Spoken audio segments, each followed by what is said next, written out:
রাদিয়াল্লাহু তাআলা আনহু রাতের আঁধারে ঘুরে বেড়াতেছেন। আমিরুল মুমিনিন নেতা কারে বলে দেখেন, রাতের আঁধারে ঘুরে বেড়াচ্ছেন, কোথায় কি হয় না হয়।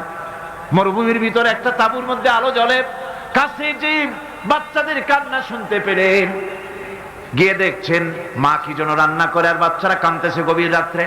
আমিরুল মুমিনিন বলে, মেয়ে এলো, তুমি তো বড় নিষ্ঠুর, এত রাতে রান্না করো কেন? সকাল সকাল রাঁধতে পারো নাই কেন? সন্ধ্যার সময় খাওয়াই দিতে, বাচ্চাগুলি কাঁদতো না। মহিলা বলতেছি, পথিক তুমি কি? তোমার তো আমি চিনি না। আমি এই বাচ্চাগুলি, আমরা কিন্তু মদিনার লোক নই, আমরা মদিনার বাইরের লোক, এই দেশের লোক নাই, বাইরের থেকে এসেছি।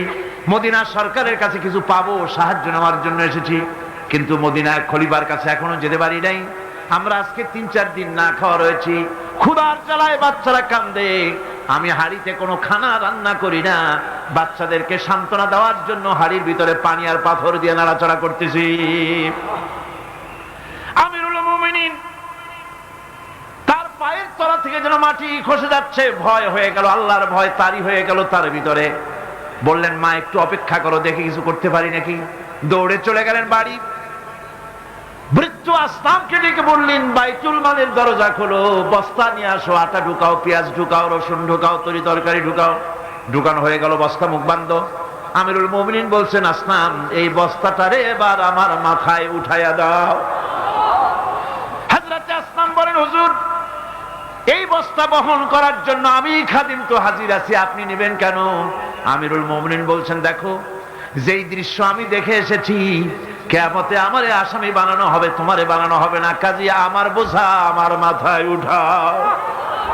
আটার বস্তা মাথায় নিয়ে অর্ধেকটা পৃথিবীর প্রেসিডেন্ট আমিরুল মুমিনিন দৌড়াচ্ছেন। মরুভূমির ভিতরে তাঁবুর ভিতরে ঢুকে বস্তা খুলে দিয়ে আটা বের করে দিলেন, রান্না করো। তরকারি নিজে কুটে সাহায্য করলেন, রান্না বান্না হয়ে গেল। এবার হযরত ওমর বাচ্চা দুইটাকে 2 উরুর উপরে নিয়ে রুটি ছিঁড়ে তরকারি মাখায়া খাওয়াতে লাগলেন, আর বললেন, মা তুমি খাও। মহিলা খাচ্ছে। হঠাৎ করে মহিলার চোখ পড়েছে এই পথিকের দিকে, এই আগন্তুকের দিকে। তাকায় দেখে লোকটির চোখের পানি দাঁড়িয়ে ভিজে ভিজে পড়ছে। মহিলা বলতেছে, ও পথিক তুমি কে? তোমার তো আমি চিনি না, তবে আমার মন বলে, তোমার ব্যবহার দেখে আমার মন বলে এই মদিনার সরকার আমিরুল মুমিনিন খলিফাতুল মুসলিমিন ওমর না হইয়া তোমার মতো মানুষ হলে বোধহয় ভালো হতো।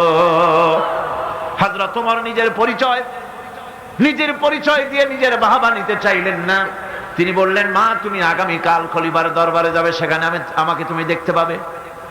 পরের দিন মহিলা কষ্ট করে যখন দরবারে চলে গেছেন, যে দেখেন কি সর্বনাশ, রাত্রিবেলায় যিনি বোঝা বহন করে নিয়েছিলেন তিনিই তো খলিফা।